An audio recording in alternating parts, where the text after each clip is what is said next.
기름 부으소서.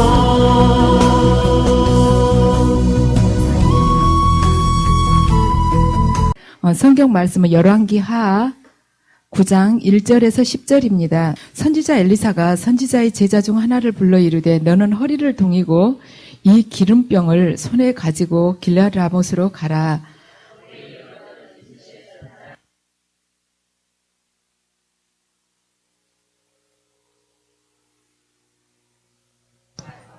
기름병을 가지고 그의 머리에 부으며 이르기를 여호와의 말씀이 내가 내게 기름을 부어 이스라엘 왕으로 삼노라 하셨느니라 하고 곧 문을 열고 도망하되 지체하지 말지니라 하니 그가 이르러 보니 군대 장관들이 앉아 있는지라 소년이 이르되 장관이여 내가 당신에게 할 말이 있나이다. 예후가 이르되 우리 모든 사람 중에 누구에게 하렸느냐 하니 이르되 장관이여 당신에게 있니이다 하는지라.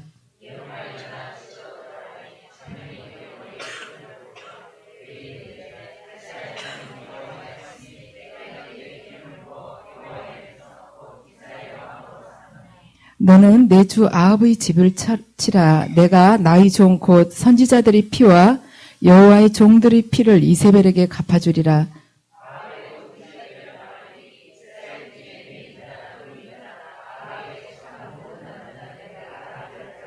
아합의 집을 느바스의 아들 여로보암의 집과 같게 하며 또 아이야의 아들 바하사의 집과 같게 할지라.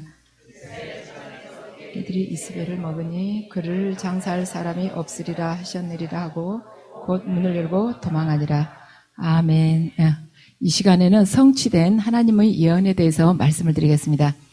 성경을 읽다 보면 이스라엘 백성들이나 역대 왕들이 왜 하나님의 말씀을 거역하면서 불보듯 뻔한 그 멸망의 길로 걸어가고 있는지, 그 앞의 선조들이 그 길을 걸어갔는데도 왜 그 역사를 또 되풀이하고 있는지 하는 것을 보면은 참 아쉬울 때가 있습니다. 또한 그들이 율법을 모르는 것도 아니면서 하나님의 뜻을 뻔히 알면서도 악한 길을 가다가 멸망의 길로 또 들어가는 것을 보면 우리가 마음이 씁쓸름할 때가 있습니다. 그러면서도 저것도 나는 예외가 아니겠구나 하는 마음이 들 때가 있습니다. 그렇지만 역사의 전반적인 흐름을 보면 하나님께서는 처음부터 그들을 멸망시키고자 하신 것이 아니고 당신 백성들에게 당신께서 명하시지만 그들이 계속해서 말하자면 하나님의 말씀에 순종하도록 그들을 인도하시고 또한 그들이 거역했을 때는 선지자들을 보내서라도 계속해서 그들이 회개하면서 돌아오기를 촉구하시는 것을 볼 수가 있습니다. 근데 인간이 아무리 불순종을 해도 시간이 많이 흐르고 난 후에 보면 모든 것이 하나님께서 계획하신 대로 다 이루어졌다는 것을 우리는 역사를 통해서 확인을 할 수가 있습니다. 성경의 역사서를 보면 하나님께서 선지자를 통해서 말씀하셨던 그 예언이 시간이 흐름에 따라서 그대로 이루어진 것을 우리가 볼 수가 있습니다. 그러면 하나님께서 당신의 뜻을 어떻게 성취를 하시는가, 그것에 대해서 이 시간에 말씀을 드리겠습니다. 맨 먼저 하나님께서 영원한 관점에서 모든 일을 계획을 하시죠. 먼저요. 시편 139장 19절을 보면 내 형질이 이루어지기 전에 주의 눈이 보셨으며 나를 위해서 정한 날이 하루도 되기 전에 주의 책에 다 기록되어 있다고 그러죠. 그러니까 우리의 삶이 이미 하늘나라에서 우리가 여기 내려오기 전에 기록이 되어 있다는 거예요. 그걸 이렇게 말하자면 계시가 열리고 여러분들이 하나님과 이렇게 밀접한 관계, 깊은 관계가 되면은 그걸 하나님께서 간혹 알려주시기도 하십니다. 그걸 열어서 보여주세요. 그래서 내가 너를 이 세상에 보내기 전에 이러이러한 계획을 내가 했었다. 그렇게 보여주시면서 이렇게 설명을 해주세요. 너 여기서부터 여기까지는 어떻게 하기로 했었고 그 다음 몇 년 후에는 이러이러한 일들을 이미 계획을 한 것이다. 그러시면서 네가 지금 이 세상에서 내려가서 살고 있는 것은 너와 내가 이 땅에 내려가기 전에 너와 내가 하늘나라에서 나눴었던 그 일, 내가 너에게 네가 이 땅에 내려가서 어떻게 살 것이라고 너에게 일려주었었던 말하자면 그 시간들을 지금 그대로 네가 살아가고 있는 것이란다. 근데 왜 너는 그렇게 당황스럽게 그게 받아들여지겠는가? 왜 낯설게 받아들여지겠는가? 그것은 뭐냐면 네가 육신을 입는 순간에 육신을 입고 이 땅에 딱 떨어지는 순간에 어머니 이 속에 잉태되는 그 순간에 하늘나라에서 있었던 일들을 다 잊어버린다는 거예요. 주님께서 그렇게 말씀을 하셨습니다. 하늘나라에서 너와 내가 나눴었던 그 이야기를 네가 육신을 입으면서 다 잊어버렸는데 지금 내가 영을 열어서 너를 하나하나 이렇게 이야기해 준 것은 이미 네가 알고 있었던 것을 지금 내가 새롭게 말하자면 가르쳐주고 있는 것이란다. 이미 계획이 돼 있었던 것이란다. 하고 하나님께서는 우리가 이제 계시를 좀 이렇게 깊게 받게 되면은 그때는 말씀을 해주십니다. 그래서 우리는 모든 것들이 날마다 새롭고 내일 무슨 일이 일어날지 모르죠. 바로 오늘 밤에도 무슨 일이 일어날지 모르는데 하나님께서는 이미 만세 전에 다 계획을 하신 거라는 거예요. 인간이란 이 세상에 이 땅에서 살면서는 수평적인 시각을 가지고 있습니다. 그러니까 이 육신의 눈으로 보이는 것 그것까지만 우리가 보고 판단을 하려고 해요. 그렇지만 하나님께서는 창조주이심으로 영원한 선상에서 이 모든 것들을 살피고 계획을 하십니다. 그러니까 우리는 근시안적인 사고밖에 하지 못해요. 그 이면에 있는 것이 뭔지를 모릅니다. 그러니까 하나님께서 나를 말하자면 영원한 관점에서 지금 하나하나 인도하고 계시는데 나는 일단 연단을 받으면 우선 아픈 거예요. 이걸로부터 어떻게든 좀 빠져나갔으면 그 생각을 하는데 하나님께서는 너가 여기서 정금처럼 되지 않으면 그 다음 단계로 넘어갈 수 없다. 그러니까 마음이 아파도 계속 이걸 지켜보시면서 끌고 가십니다. 어떻게 이야기하면 거짓말이라도 해서라도 하나님은 끌고 가세요. 곧 끝난다. 이 다음 달에 끝난다. 다음 달에 끝난다. 그 다음 달 돼도 아무 소식이 없으면 한두 달 또 참아봐요. 뭐 금방 이렇게 불평을 하면은 또 징계받을까봐 아무 소식이 없어요. 그러면 석 달만 참아라. 석 달 후에도 아무 소식. 그렇게 하나님은 거짓말이라도 해서 우리 연약한 자들을 끝까지 끌고 가십니다. 이스라엘 백성들이 에집트에서 430년간 종살이 할 거라고 하나님께서 이미 아브라함을 통해서 말씀을 하셨습니다. 그리고 이방인 이 말하자면 페르시아의 왕 그 고레스가 태어나기 150년 이미 전에 이사야에게 고레스라는 사람이 이렇게 태어날 텐데 그가 나에게 많은 기쁨을 줄 거라고 그렇게 말씀을 하셨어요. 아직 태어나지도 않았는데 하나님은 고레스라는 이름을 다 정해놨습니다. 그러니까 여러분 이름도 이미 태어나기 전에 여러분 이름도 다 정해놓으신 거예요. 하나님이. 여러분 생각에는 아버지가 싼 데 가서 이름 지어갖고 이렇게 미흡다고 생각할 수 있지만 아니라는 것이죠. 그래서 또 구약의 선지자들을 보면은 예수 그리스도에 대해서 얼마나 많은 말하자면 예언을 했습니까? 근데 오늘 본문을 보면은 북이스라엘의 아합은 바알 신앙을 받아들였습니다. 그래서 그걸 아합이 나쁜 게 뭐냐면 금송아지를 섬기는 그 신앙에서 한 걸음 더 나아가서 이세벨의 영향을 받아가지고 바알과 아세라 신까지 모셔서 그래서 하나님으로부터 아주 악한 왕이라고 그렇게 말하자면 징계를 받은 것이죠. 근데 아방이 이세벨의 꾀임에 넘어가서 나봇의 포도원을 차지하면서 나봇을 죽이게 됐죠. 그때 하나님께서 뭘 하냐면 아합이 그 포도원에서 죽을 거라고 그랬어요. 자기가 죄 지은 그곳에 바로 징계를 내리겠다는 것입니다. 죽을 것이며 그 자손들이 다 죽임을 당할 것이다. 하나님의 법이 얼마나 무섭습니까?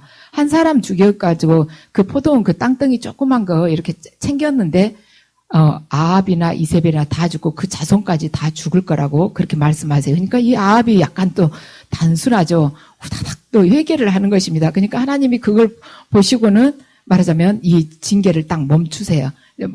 너 대회는 안 하고 네 자손 대회 가, 네 아들 대회에 가서 내가 심판을 하겠다 하고 말씀을 하십니다. 대부분의 그리스도인들은 자기를 향한 내 자신을 향한 하나님의 뜻과 계획을 알지 못하고 대부분 막연하게 신앙생활을 합니다. 여러분들은 아마 이해가 안 되실 수도 있어요. 왜냐하면 여기서 예언을 많이 받아보셨지 않습니까? 하나님 뜻을 모르고 한다는 거 좀 이해가 안 될 수 있습니다. 왜냐하면 2년 전까지 하나님 뜻 모르고 살으셨어도 여기 오셔서 자꾸 예언을 받으시다 보니까 하나님 뜻이 이러이러하구나. 그럼 내가 이렇게 순종해서 이렇게 나갈 때 하나님께서 이 축복을 주시겠구나. 이제 여러분들이 그게 생활화가 됐어요. 남 보기에는 내가 많이 말하자면 고통 때문에 늙은 것 같아도 나는 그것이 아니다. 하나님이 이러이러한 소망을 주셨다. 반드시 붙들고 나가서 내가 승리를 할 것이다. 이게 딱 몸에 성육신이 딱 된 것입니다. 그래서 여러분들이 뜻을 모르고 산다. 이해가 안 되는데 얼마나 답답할까 하는데 대부분 그리스도인들이 90% 이상이 하나님, 창조주께서 자기를 향한 그 뜻을 모르고 믿음 생활을 합니다. 그렇지만 여러분들은 다 아시지 않습니까? 그리고 또한 여러분들이 예언을 한 번 받아보세요? 아니죠. 처음 오셔가지고 얼마 안 돼서는 목사님하고 저한테 받고는 그 후로 그냥 다 받아보시지 않습니까? 한 예언자한테 몇 번씩이라도 받아보시잖아요. 그래서 확실한 뜻이 뭔 줄을 다 알고 계십니다. 그렇다면 여러분을 향한 창조주의 그 뜻을 소중하게 생각을 하고 그 뜻과 계획이 꼭 여러분 안에서 이루어지도록 여러분들이 순종을 하시기 바랍니다. 그 뜻이 하나님께서 여러분들을 이 땅에 파견해 보내기 전에 두루마리에 적어서 여러분의 일생을 적어놓은 바로 그 역사예요. 근데 그걸 지금 여러분들이 살고 계시는 거예요. 근데 그 역사가 변경 없이 이루어지려면 어떻게 해야 되는가? 순종을 해야 되는 것입니다. 거기에 써놓은 것을 여러분들이 순종할 때는 하나님께서 거기서 하늘나라에서 고치실 필요가 없어요. 근데 불순종하면 이제 여기서 딱 옆에다가 화살표를 해갖고는 딱 이렇게 참고 표시해놓고 얘가 여기서 잘못했으니까 이런 징계를 내가 내려야겠다 하고 괄호를 찾고 이렇게 써놓으면 그 길어지면 이제 좀 삶이 복잡해지는 것이죠. 그래서 여러분들이 한 번 받은 그 뜻은 하나님이 절대로 변경하시지 않도록 죽으나 사나 순종을 하는 거예요.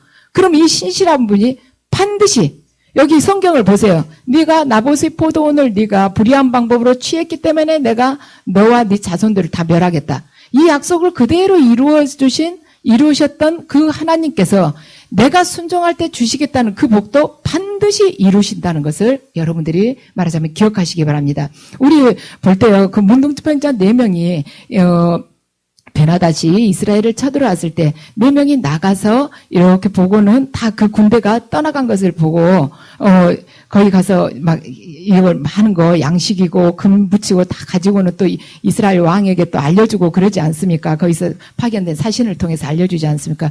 그때 뭐라 했습니까? 엘리사가 그 일이 생기기 하루 전날 왕에게 이야기했잖아요. 내일 아침에는 말하자면 보리 2수하가 한 세겔 것이며 또 이렇게 밀 한 사가 또 한 세겔 거 이렇게 말하니까 그 옆에 있던 신하가 뭐라 했어요? 하늘의 창문을 열어도 그런 일이 없을 것입니다. 그러니까 엘리사가 뭐라 했습니까? 당신은 그것을 눈으로 보기는 하지만 절대 먹지는 못하고 죽을 것이요. 그랬잖아요. 그 사람이 죽을 때 어떻게 죽었어요? 그 이스라엘 백성 그 왕이 다음날 아침에 또 성문을 하필이면 지키라고 한 거예요. 그 사람한테. 근데 그 백성들이 그 가지로 성문에 한꺼번에 몰려갖고 나갈 때 밟혀 죽었지 않습니까? 근데 우리 생각에는 밟혀 죽은 사람 정말 우연히 죽은 것 같죠. 근데 아니라는 거예요. 그걸 보았을 때 이 밟혀 죽은 사람도 우연이 아니라는 걸 하나님께서 이미 예언을 하셨어요. 이 세상에 우연이란 하나도 없다는 것입니다. 군중 속에서 밟혀 죽은 사람 뭐 하나둘입니까? 공연장에 가서 기절해 죽은 여학생들이 하나둘입니까? 근데 우연이 없다는 거예요. 가수 보고 뛰다가 죽은 애들도 우연이 없다는 것이죠. 그래서 하나님 백성들한테는 특별히 더 우연이 없습니다. 그래서 여러분들이 그 말씀을 붙들고 순종하면서 나갈 때 하나님께서 만세전에 예비하셨던 그 축복을 여러분들이 받을 수 있다는 것입니다. 자, 두 번째는 하나님께서 어떻게 우리를 또 인도하시는가? 처음에는 이미 만세전에 계획해서 택해서 불러가지고 이제 그 계획대로 인도를 하시는데 하나님께서 그 계획하신 뜻을 당신께서 사랑으로 우리에게 인도하기를 원하십니다. 그런데 우리가 잘못할 경우에는 회개하면서 돌아오기를 기다려주세요. 자, 우리들 중 대부분은 지금 이 두 번째 단계가 있습니다. 말하자면 하나님께서 그 계획하신 것을 우리가 알게 돼요. 하나님 뜻을 전하는 예언자들을 통해서 알게 됩니다. 그런데 그 길을 걸어가는 데 있어서 너무 말하자면 이 광야길이 길다 싶으면은 중간에 불순종하고 떠나고 싶기도 하고 다시 애굽으로 돌아가고 싶습니다. 애굽에 가서 고기도 먹고 다시 풍족하게 부추고 뭐고 먹으면서 살고 싶어요. 이 광야도 아주 지겨운 겁니다. 만나도 아주 지긋지긋한 거. 하나님 말씀 아무리 복되다 해도 아주 지겨워. 그 이야기가 그 이야기고 내 목만 쪼이는 것 같고 여기서 떠나고 싶은 생각이 들 수도 있습니다. 그렇지만 순종하고 나아가면은 이 광야 생활이 빨리 끝난다는 것입니다. 공의의 하나님께서는 한 인간이 죄를 범할 때 정한 때까지 딱 기다려 주십니다. 죄 지었다 해서 즉시 오는 경우는 참 소수예요. 근데 기다려 주신 동안에 하나님께서 징계를 통해서 우리에게 돌아서기를 경고를 하시기도 하고, 그러니까 징계를 딱 주시면서 너 잘못했다, 돌아와라, 바르게 서라. 이렇게 하시기도 하고 아무 말씀이 없으시는 경우도 있어요. 아무 말씀 없이 지켜보고만 계십니다. 이게 굉장히 무섭습니다. 근데 이걸 하나님 뜻을 받는 사람은 이미 뜻을 받았고 저 사람은 언제까지 하나님께서 말하자면 지금 지켜보고 계신다. 지금 정한 때가 다 돼간다 하고는 알고서 지켜보는데 그 사람은 아무것도 모르고 계속 이 전 그대로 살고 있는 것입니다. 그래서 하나님이 어디가 계시냐, 설마 나를 보시겠냐, 이런 마음이 드는 거예요. 더 유명하고 똑똑한 사람들을 보지 왜 하필이면 나를 보겠는가. 근데 이 뜻을 알고 있는 사람은 그걸 볼 때 딱 숨이 막히는 것 같아요. 제가 간혹 이렇게 게시 받아보면 누가 어떻게 될 것이다 하는데 가만 그 사람을 보고 있으면 때가 곧 닥쳤는데도 모르고 저렇게 펄펄 뛰는 걸 보면은 이 공기도 멈춘 것 같습니다. 하나님 침묵하고 기다리실 때는 그러세요. 침묵이 훨씬 무섭다는 것이죠. 아합의 아들 하나님께서는 아합의 아들 요람대에 가서 심판을 하시겠다고 그랬습니다. 아합이 포도원을 차지한 그 사건을 가지고 아들때에 가서 심판을 하시겠다고 그랬어요. 그런데 아들때에 가서 하나님께서 즉시 심판하시게 한 게 아니라 이 요람이 나라를 다스린 지 14년이 넘어가지고 심판을 하십니다. 그러니까 14년 동안 요람이 회개하고 하나님 앞에 제대로 바르게 서기를 기다려주셨다는 것입니다. 네 아들 때 내가 가서 심판을 하리라 하셨지만 아들한테 바로 안 하시는 거예요.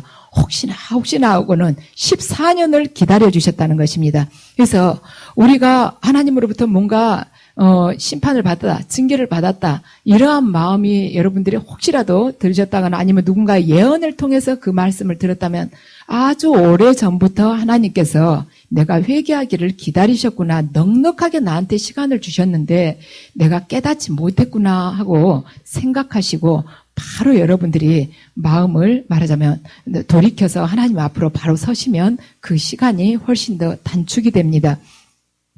근데 우리들이 하나님의 계획에 순종해서 걸어갈 때 하나님의 뜻을 순조롭게 이루어갈 수가 있습니다.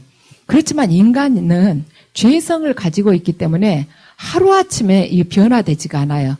인간이란 내가 하나님의 뜻을 깨달았다고 해서 즉시 그대로 변함없이 사라지는 것이 아닙니다.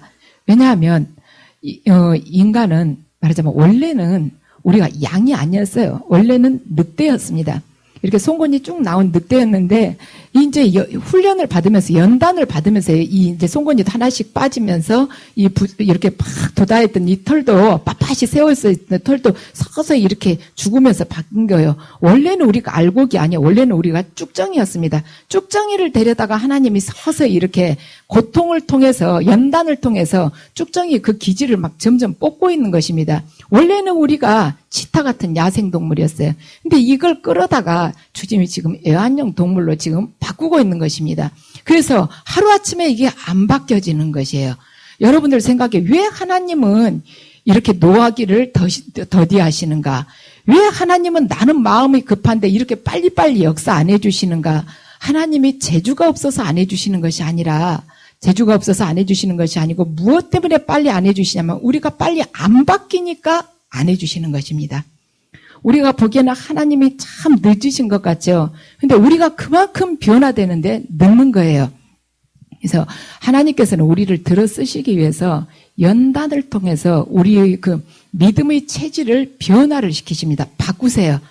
그래서 연단을 잘 견디고 거기를 통과한 자는 사도 바울 같은 고백을 하게 됩니다. 나에게 유익했던 그 모든 것을 내가 배설물로 여기겠다는 그 고백을 하게 돼요. 고백만 한 것이 아니라 그 삶을 사는 자로 바뀌게 됩니다. 그래서 왜 사도 바울은 자기가 세상 속에서 가지고 있었던 그 귀중한 자산들, 그 학벌, 그 집안, 그 지식, 그 모든 것들을 왜 배설물로 여겼을까? 그것이 사도 바울이 세상 사는데 얼마나 많은 힘과 명예와 재물을 공급을 해주는데 왜 그걸 배설물로 여겼을까? 이유는 딱 하나입니다. 왜냐하면 그것들 안에서는 영원한 생명과 하나님의 영광을 받아낼 수가 없기 때문에 그것들 통해서는 영생과 하나님의 영광이 나오지가 않는다는 것입니다. 그래서 연단의 시간을 통해서 하나님 백성들은 지금까지 가졌던 그 가치 없었던 것들을 전부 가치 있는 것으로 말하자면 바꾸게 됩니다. 가치 없었던 것을 다 버리고 나의 모든 것들을 다 말하자면 내놓고 가치 있는 것으로 바꾸게 돼요. 그 숨은 보화, 땅속에 숨겨진 그 보물 하나를 말하자면 얻기 위해서 가진 것 모든 것을 팔아서 그 밭을 사는 자가 되는 것입니다. 그런데 이렇게 평탄하게 이렇게만 산다면 우리가 하나님 말씀에 얼마든지 순종을 할 수가 있습니다. 그런데 하나님 말씀대로 걸어가다가 보면 세상적인 많은 유혹에 우리가 맞부딪히게 됩니다. 그래서 세상 안에서는 지식이나 재물이나 권력이 우리를 여리고성처럼 우리를 잘 지켜줄 거라고 세상 신들은 계속해서 우리를 유혹을 합니다. 여러분들 그렇지 않습니까? 제가 어느 책을 보니까 나왔어요. 어느 권사님이 교회를 옮기지를 못하는 것입니다. 근데 그 교회에서 그 권사님하고 사이 아주 나쁜 사람이 있었어요. 근데 이 권사님이 교회 오기 싫다면서도 계속 교회를 오니까 어느 목사님이 물어봤어요. 옮기시지. 그러면은 왜 오세요? 그랬더니, 이 교회에다가 지금 뿌려놓은 부주금이 얼만데 우리 딸 결혼시킬 때 그거 받고 나서 옮기려고 그런다고. 우리가 이렇게 믿음 생활을 하면서도요, 세상적인 유혹이 참 우리를 많이 넘어지게끔 만들어요. 그래서 말하자면 네가 많이 배우면 배울수록 거기서 힘이 나온단다. 좋은 직장을 갖고 좋은 명예를 얻고 네가 또 재물도 거기서 따라오지 않겠느냐. 이렇게 자꾸 유혹을 합니다. 그런데 성경은 그것이 아니라고 증거를 하고 있습니다. 자, 남유다 왕 아하스야의 아들이 요아스라는 사람이 있었어요. 이 요아스는 아하스야의 어머니 이 아달랴는 말하자면 아합과 이세벨 사이에서 태어난 딸입니다. 이 아달랴가 아하스야의 이 아들이라 그 친척들을 다 죽여버렸어요. 아달랴가 죽여버렸는데 그때 어떻게 되냐면 아하스야의 누이 여호세바라는 이 누이가 이 요아스를 숨겨줬습니다. 그러니까 아하스야의 아들을 딱 하나를 모르게 숨겼어요. 근데 이 아들이 돌이 안 됐었어요. 그러니까 유모한테 침실로 데리고 와서 좀 숨어 있어라. 그래가지고 숨겨준 것입니다. 근데 이 여호세바가 어떤 사람이냐면은 대제사장의 말하자면 부인이 된 거예요. 그러니까 대제사장하고 결혼을 한 거죠. 그래가지고 아하스야 아들인 이 요아스가 성전에서 살게 돼요. 이제 숨겨가지고 궁에서 살면은 금방 발각이 되잖아요. 그러니까 이 성전에다가 숨겨놓고 거기서 7살 때까지 키웁니다. 그런데 아달랴가 이 성전에는 거의 오질 않아요. 왜냐하면 우상 숭배하니까 이 여호와의 성전에 오겠습니까? 그러니까 얘가 거기서 큰 줄을 몰라요. 제사장들도 다 쉬쉬하고 다 덮어줬던 거죠. 그래서 7살에 이제 왕으로 등극을 하게 됩니다. 등극을 하고서는 7살 때부터 이스라엘을 다스리게 돼요. 다스리게 되니까 이 7살짜리가 무엇을 알겠습니까? 그러니까 거기서 옆에서 여호야다가 이 대제사장 여호야다가 많이 하나님 말씀대로 나라를 이끌어가게끔 계속 도와줍니다. 그러니까 여호야다가 살아있는 동안에는 아하스가 굉장히 하나님을 기쁘시게 해드렸어요. 그런데 여호야다가 죽고 난 다음에 이 아하스가 요아스가 어떻게 되냐면 너무 허전한 거예요. 자기 아버지나 다름이 없었는데 여태까지 계속 의지를 했었는데 이제 어디다 의지할 데가 없던 것입니다. 그러니까 이스라엘의 방백들에게 의지를 하는 것입니다. 그러니까 방백들에 대해 의지하다 보니까 그들이 믿고 있는 바알신, 이렇게 바알신을 섬기게 돼요. 그러니까 하나님께서 거기서 진노를 하시고 말하자면 그 우상 숭배를 하고 있는 요아스를 징계를 하십니다. 그런데 그것을 막고 그거에 대해서 반대를 하는 말하자면 요아스가 여호야다의 아들을 죽여버려요. 아들 스가랴라는 아들이 있는데 왜 당신이 하나님 뜻대로 하지 않느냐? 왜 우상 숭배를 하느냐? 그러고는 막 대드니까 이 요아스가 죽여버립니다. 돌로 쳐서 죽여버려요. 근데 하나님께서 그걸 보시고 굉장히 말하자면 답답했었던 것이죠. 그래가지고는 신하들이 거기서 모반을 해가지고 이 요아스를 죽입니다. 이유는 스가랴를 돌로 쳐서 죽였다는 그것에 대해서 말하자면 신하들이 많이 실망을 한 것이죠. 그래가지고 죽이게 됩니다. 네. 이것을 봤을 때 하나님께서는 요아스가 우상 숭배를 할 때 하사엘을 통해서 이 이스라엘을 남유다를 침공을 하게 해요. 근데 하사엘이 그때 역대기하를 보면은 나오는데 하사엘이 많은 군대를 데리고 오지 않았어요. 적은 수의 군대가 여기 말하자면 쳐들어왔는데도 이 요아스가 그게 두려워가지고 이 궁 안에 있는 많은 금붙이나 이러한 것들을 재물들을 다 주워버립니다. 무서워서. 그렇지만 결국에는 스가랴를 돌로 쳐서 죽였다는 그걸로 인해 가지고 신하들한테 미움을 받으면서 결국에는 죽게 됩니다. 이런 것을 봤을 때 말하자면 자기 선조들이 모아놨었던 그 성전에 있는 금으로 된 많은 것들, 재물들을 전부 주워버렸어도 자기를 지킬 수가 없었다는 것입니다. 그러니까 이걸로 봤을 때 세상신은 돈이 있으면은 너는 얼마든지 안전하다. 죽을 때까지 너는 편안하게 살 수 있다지만은 절대 편안하게 살 수 없다는 것을 성경은 우리에게 증거를 합니다. 재물이 절대로 우리를 지켜주지 못한다는 것입니다. 그러면 권력이 나를 지켜줄 수가 있겠는가? 아방은 말하자면 북이스라엘의 왕이었어요. 그런데 그 권력을 이용해서 나봇의 포도원을 차지했죠. 그렇지만 하나님께서는 그 권력 때문에 지은 죄, 그것에 대해서 징계를 하시면서 그 후손들을 하나도 남김없이 씨를 말려버렸습니다. 그러니까 아하방이 가지고 있었던 그 권력이 자신에게 부메랑으로 돌아와서 자기를 죽이는 그러한 도구로 돼버렸다는 것이죠. 그래서 권력도 우리 인간을 지켜주지 못한다는 것입니다. 그러면 지식이 우리를 지켜줄 수가 있겠는가? 열왕기 하를 보면 아하방의 아들들이 70명이 있습니다. 근데 그 70명이 예후에 의해서 다 죽어버려요. 70명을 놓고 이렇게 말하자면 사마리아에서 공부를 가르치고 있습니다. 그러니까 교육시키는 그 선생님들이 있었어요. 이 왕자들을 교육하는 사람들이. 그런데 예후가 거기다 편지를 보냅니다. 너희 그들 중에서 왕 하나 뽑아가지고 나하고 한번 싸워볼 거냐. 뽑아서 한번 대적을 해보자.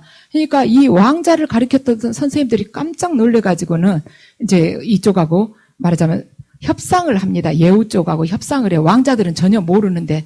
그래가지고 예후가 뭐라고 하냐면 왕자들 머리를 다 내다 비워라. 비워가지고 두광줄에다 해갖고 가져와라. 이렇게 합니다. 왕자들을 가르쳤던 선생님들이 왕자의 머리를 다 잘라버리는 거예요. 그래갖고 바구니에 해가지고 갖다 바치게 된다는 것이죠. 그래서 아합은 자기 생각에는 높은 수준의 교육을 잘 시키면은 모두 훌륭하게 자기 아들들이 될 거라고 생각을 했어요. 반드시 성공을 할 것이다 하고 생각을 하고는 그 좋은 선생들을 데려다가 요즘 같으면 쪽집게 과외를 시켰습니다. 그렇지만 어떻게 됐는가? 부모의 신앙이 잘못되었을 때는 자식들에게 아무리 좋은 교육을 시킨다 할지라도 한순간에 멸망이 올 수 있다는 것을 보여주는 예가 되었습니다. 그래서 세상적인 지식은 절대로 위기의 순간을 넘길 수가 없습니다. 위기의 순간은 어떨 때 넘길 수가 있는가? 하나님을 믿는 믿음이 있어야만이 그 안에서 위기의 순간을 넘길 수가 있다는 것입니다. 그래서 그렇지만 공의의 하나님, 세 번째는 공의의 하나님께서는 반드시 심판을 하시면서 말하자면 바른 길을 하나님 말씀대로 걸어온 자에게는 축복을 주시고 그러지 않는 자에게는 멸망을 주신다는 것입니다. 근데 우리가 신앙생활 하다 보면 정말 이해 안 되는 것이 뭐냐면 악에 대한 하나님의 태도예요. 하나님께서 딱 침묵하고 계실 때입니다. 성경을 보면 하나님께서 이 세상을 다스리신다고 하시면서도 하나님께서는 악인들이 아무리 세상을 막 주물럭거려도 내버려 두신 것 같습니다. 열왕기하 9장을 보면 오래전에 엘리야에게 하셨던 그 예언 말씀, 나봇이 죽었을 때 또 한 예언이 한꺼번에 열왕기 9장에 다 이루어지는 것을 다 볼 수가 있습니다. 우리 생각에는 하나님의 말씀이 굉장히 천천히 이루어지는 것 같고 어떤 때는 이루어지지 않고 그대로 정지해 있는 것 같습니다. 여러분들을 향한 그 하나님의 뜻, 내가 너를 이러이러하게 하리라 언제 할지 모르겠는 거예요. 도대체 하나님이 그 약속을 잊어버리셨나 할 정도로 그냥 그 자리 그대로 정지해 있는 것처럼 답답할 때가 있습니다. 그렇지만 시간이 흐르고 보면 먼 훗날 가만 생각하면 하나님께서 말씀하신 그 오래전에 말씀하셨던 그 뜻 중에서 이루어지지 않는 것이 하나도 없다는 것을 여러분이 아시게 돼요. 여러분들 여기 오래 다니신 분들 여러분들 예언만 받으신 거 아니라 다른 사람이 무슨 예언 받은지 다 아시죠? 서로 이야기 다 주고받지 않습니까? 나는 뭐 우리 아들 이렇게 해준다 했다. 나는 이렇게 한다 했다. 은사는 어떻게 된다. 다 아시죠? 근데 여러분들 지금 몇 년 지나고 나니까 가만 보면은 다 이루어졌다는 걸 또 보시지 않습니까? 그렇다는 거예요. 시간이 지난 후에 보면 하나님은 당신 계획을 하나도 흐트러짐 없이 그대로 정확하게 이루어 주십니다. 그래서 복 받을 사람은 복을 받고 심판받을 사람은 심판을 받아서 완전히 멸망당해 있는 것을 우리가 볼 수 있습니다. 이때 떠오르는 성경 말씀이 뭔가? 베드로후서 3장 8절이죠. 주께서는 하루가 1000년 같고 1000년이 하루 같다. 우리가 생각할 때 내 뜻을 이루어 주시지 않을 때는, 나에 대한 약속이 축복이 빨리 이루어지지 않을 때는 하루가 1000년 같죠. 근데 시간 다 지나고 나서 하나님께서 이루어지신 거 보면은 1000년이 하루처럼 다 이루어 주셨다는 것을 아시게 됩니다. 그래서 모든 것은 성경 말씀대로입니다. 욕심이 잉태한 즉 죄를 낳고 죄가 장성한 즉 사망을 낳는다는 그 말씀이 그대로 우리의 삶을 통해서 이루어지게 됩니다. 욕심이란 것은 어떤가? 사람이 죄를 짓기 전까지는 항상 보암직하고 탐스럽고 먹음직해 보여서 갖지 않고서는 견딜 수가 없어요. 꼭 취해야만 돼요. 그래서 내가 취하지 않을 때까지는 계속 거기에 매달립니다. 그렇지만 하나님의 말씀은 뭐냐면 욕심이 가지고 있는 정체를 보라는 것입니다. 그거 보암직하고 탐스럽고 먹음직한 것만 생각하지 말고 그거 정체가 도대체 뭐냐는 거예요. 나봇의 포도원을 보지 말고 아방을 개가 핥아먹고 자기 아내의 피, 이세벨의 피를 핥은 장면을 너희를 생각하라는 거예요. 포도원 생각하지 말고 이세벨이 위에서 떨어져가지고 피가 사방으로 튀기고 머리와 손과 발만 남고 나머지는 다 뜯어먹었던 그 장면을 생각하라는 것입니다. 욕심이 일어날 때마다 여러분들 그것을 생각하시기 바랍니다. 그걸 미리 봤을 때, 미리 말하자면 그 훗날을 봤을 때 우리가 모든 욕심을 절제를 할 수가 있다는 것입니다. 요즘에 우리가 보면 유리창이 3가지 종류가 있는 것을 알 수가 있어요. 한 가지는 우리들이 쉽게 보기 어려운 유리창입니다. 유리창이 어떤 것이냐면, 투명한 게 있죠. 투명해가지고 안에 있는 사람이나 밖에 있는 사람이나 다 볼 수 있는 거예요. 그리고, 요즘 대부분 사무실에 있는 유리창이 뭐냐면, 안에서는 밖을 볼 수 있는데, 밖에서는 안이 잘 안 들여다 보이죠. 그러니까 안에 있는 사람이 무엇을 하든지 참 편해요. 밖에 있는 사람이 나를 보지 못한다는 생각 때문에. 또 하나는 뭐냐면 취조실 같은 데서 이 유리창을 많이 쓰는데 안에 있는 사람은 밖에 안 보입니다. 근데 밖에 있는 사람은 여기가 안쪽이 다 들여다 보여요.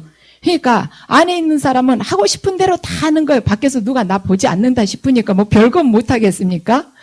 그런데 밖에 있는 사람은, 안에 있는 사람은 말소리나 모습이고 일거수일투족을 다 본다는 것이죠.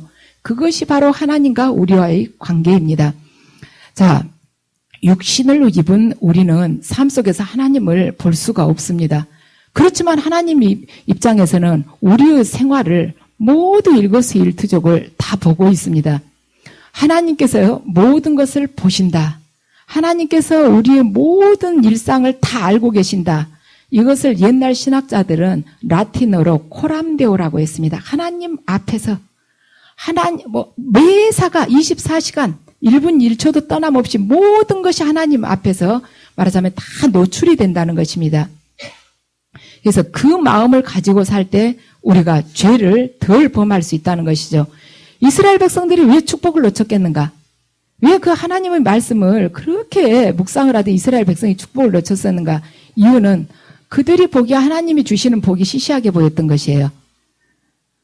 우리가 하나님의 복을 놓치지 않으려면 따분하고 시시하게 보이는 하나님 말씀에 무조건 순종을 해야 됩니다. 말하자면 세상의 학문은 우리 사람들을 똑똑하게도 만들어주고 유명하게도 만들어줍니다. 그렇지만 하나님의 말씀을 우리가 많이 안다고 해서 똑똑해지거나 유명해지진 않아요. 우리가 성경을 많이 안다 그래서 누가 막 똑똑하다고 상을 준다거나 여기 나와서 한번 앞에서 말해보라고 한다거나 그렇게 유명한 자리에 우리를 불러주지도 않습니다. 그렇지만 하나님의 말씀을 잘 깨닫고 거기에 순종하게 되면 어떻게 되냐면 죄를 짓지 않고 평범하게 사는 것 같지만 반드시 축복의 길로 인도된다는 것입니다. 남이 보기에는 참 시시하고 싱거운 말씀 같아요. 저대로 살면은 내가 꼭 꼭두각시 같고 나 자신은 없어지는 것 같지만 그 말씀이 우리를 어떻게 인도하는가? 이 악이 난무하는 세상 속에서 우리를 죄짓지 않고 하나님 보시기에 정말 귀한 영혼으로 인도해 주시면서 우리에게 복을 주신다는 것입니다. 그래서 우리는 이미 택정받은 자들입니다. 그리고 현재 하나님의 계획에 의해서 한 걸음 한 걸음 인도되어 가고 있습니다. 그래서 우리들 모두가 하나님의 도구로 쓰임받을 자로 지금 불리움 받았습니다. 혹시 우리도 하나님을 섬기다가 그 마음이 약해져 가지고 하사엘이나 가룟 유다처럼 예수님을 팔아넘긴 가룟 유다처럼 우리가 말하자면 악한 그 도구로 쓰임을 받아서는 안 될 것입니다. 늘 우리가 선한 도구로 쓰임을 받도록 하나님 말씀 앞에서 겸손하고 그분의 말씀이 바로 나의 삶이다 생각하고 순종하면서 살아갈 때 여러분들은 하나님의 계획 안에서 한치도 흐트름 없이 그분이 예비하신 축복을 받아 누리실 수 있을 것입니다.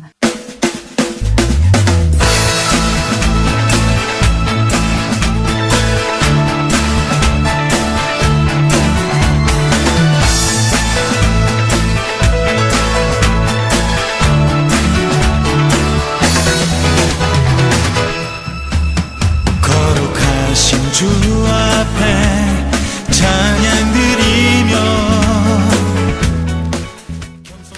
안녕하세요. 저는 성령영성교회 박주명입니다. 저는 오늘 아주 기쁘고 설레이는 마음으로 여러분들에게 저희 교회와 기도원을 소개를 시켜드리고자 합니다.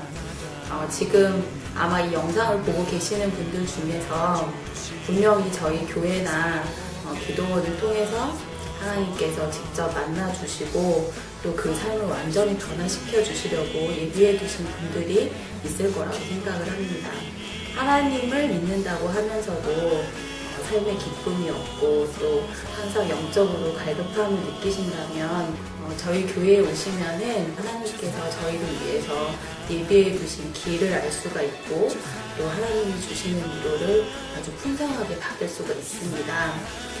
지금 하나님이 부르시는 음성을 마음으로 들으신다면은 저희 교회나 기도원을 꼭 한번 방문해보세요. 거룩하신 주 앞에 찬양 드리며 겸손히 무릎 꿇고 경배 드리. 예언은 성령께서 나누어 주시는 여러 가지 은사 중에 하나님의 뜻을 자녀들에게 전달하도록 주신 은사입니다. 예언 사역자는 교회의 덕을 세우는 데 쓰임을 받습니다. 사랑하는 딸아, 네가 한없이 내 앞에 달려오는 모습이 아름답구나. 모든 것을 느끼게 될 것이다. 새로운 세계가 열리게 될 것이다. 그동안에 막연하게 바라보던 세상이 아니라 이제 나와 동행하고 내 나라를 온전히 전하는 생명을 전하는 그 자가 될 것이다. 네 안에 오늘 가득히 생명을 주노라. 이런 예언 사역을 통해서 성도들은 우리 삶을 섬세하게 돌아보시는 하나님의 사랑뿐 아니라 우리 삶의 걸음마다 늘 인도하시고 또 동행하시는 하나님의 은혜를 체험합니다. 각종 인터넷 포털 사이트에 검색어에 성령, 은사, 예언 이런 검색어로 검색을 하게 되었고요. 서모세 목사님께서 그 말씀하신 동영상을 보게 되었고요. 동영상을 보면서 제가 느낀 것은 이곳에 일어나는 각종 주님의 강력한 임재와 기름 부음을 보고 깜짝 놀랐습니다. 이곳은 치유, 예언, 성변, 각종 기름 부음이 일어나는 정말 주님이 살아계시고 주님의 뜻을 전하는 그런 곳이 알게 되었어요. 그래서 충주 기도를 가게 되었죠. 목사님께서 저에게 하시는 예언을 듣게 되었습니다. 근데 저는 제가 평상시에 부르짖고 했던 그런 기도 제목이 제 예언을 할 때 통변을 통해서 나왔습니다. 저는 그 말씀을 듣고 어떻게 제 마음속에 했던 기도가 그렇게 통변에 나올 수 있을까 해서 깜짝 놀랐고 눈물을 흘리지 않을 수 없었습니다. 그래서 결심을 하게 되었죠. 바로 이곳이다. 그래서 저는 이곳에 4개월 동안 정말 주님의 뜻을 구하기를 원했고 눈물로 부르짖으면서 기도했습니다. 지금은 제가 묶였던 그런 문제들이 하나씩 풀려나고 있어서 정말 주님께 너무 감사드리고요. 여러분께도 우리 성령 영성을 꼭 오시기를 강력히 추천드립니다.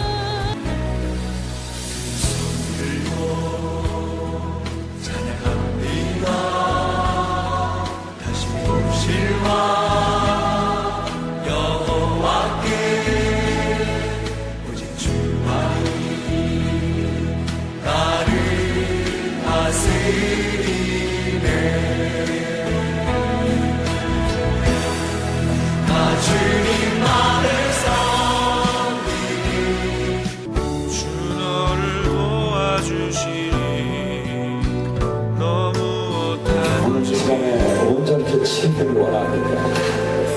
온전히 치유되기 원합니다. 사실이 풀리기 원합니다. 아버지 풀리시게 하시옵소서. 어둠의 영도는 지금 이 시간 이 딸의 몸에서 분리될지어다. 예수님 권세로 선포한다. 예수님 권세로 선포한다. 올라! 올라!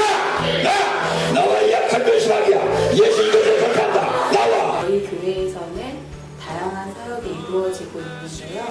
그 중에서도 특징적인 사역이 예언 사역과 치유 사역입니다. 초대교회에서 이런 사역을 행했던 것처럼 저희 교회에서도 예수님의 뜻을 따라서 억눌린 자를 해방하고 또 낙심한 자를 권면하기 위해서 이런 사역들을 행하고 있습니다.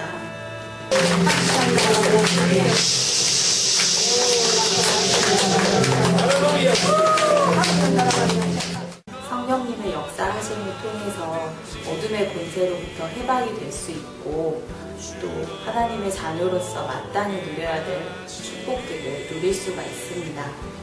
어디 가든지 주 너를 도와주시니 너무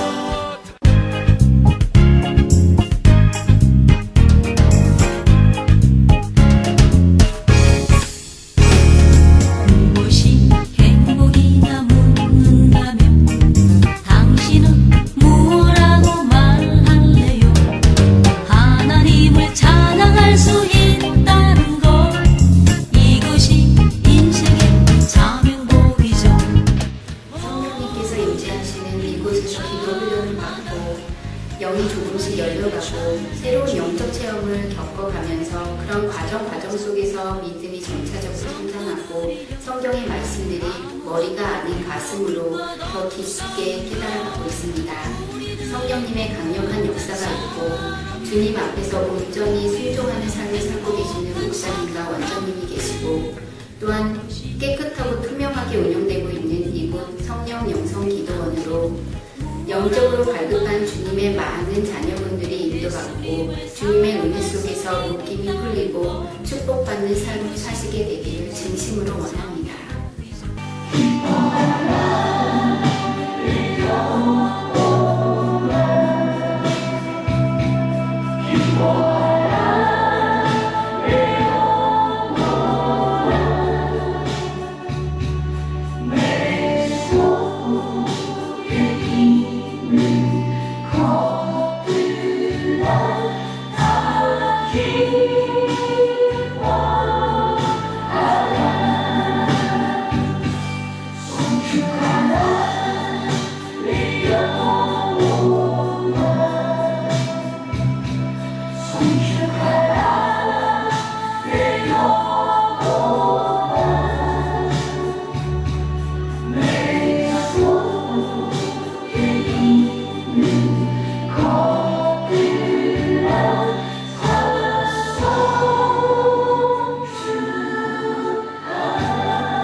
주 사랑합니다.